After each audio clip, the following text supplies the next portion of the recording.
Magandang umaga, kumusta po? Narito po ulit ang update natin para sa lagay ng ating panahon.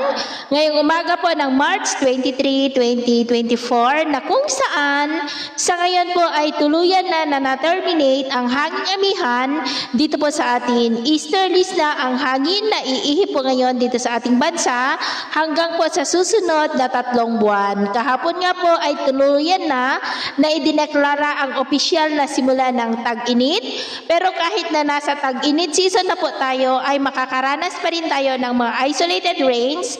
Dulot po yan ng mga localized thunderstorm dahil po sa moisture na dala-dala ng easterlies, lalo na po yan sa dakong hapon, gabi at madaling araw. At ito naman ay pinapakita ng forecast model natin pong ginagamit hanggang po sa susunod na 2 linggo. At sa lagay ng ating panahon, ngayong madaling araw ay maayos ang panahon sa malaking bahagi ng ating bansa, pero may tsansa pa rin ng mga isolated rain sa silangang bahagi ng Cagayan Valley.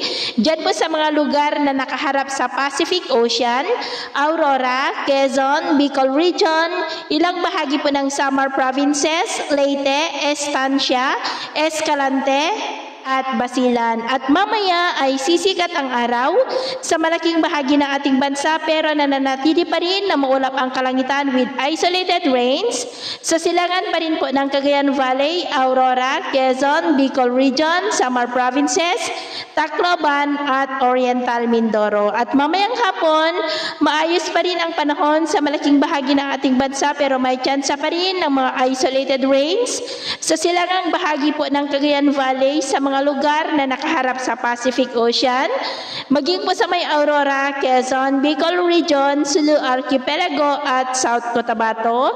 Kaya kung lalabas po tayo sa ating mga tahanan ay ugaliin po natin lagi ang magdala ng payong, panangga natin sa init ng araw at proteksyon po sa mga biglaang buhos ng ulan at ugaliin rin po ang magdala ng tubig para po makaiwas tayo sa dehydration na dulot po ng mainit na panahon. At sa atin naman pong mga baybayin, wala naman po tayong nakataas na namang gale warning signals, pero iba yung pag-ingat lamang po kung papalaot tayo para po mas makaiwas sa mga sakunang pangkaragatan. So, yun po ng latest update natin sa araw na ito. At ako pumuli si Gems na nagsasabing, sa kahit anong pagsubok po na darating sa ating buhay, huwag na huwag po tayong mawawalan ng pag-asa. Thank you and God bless!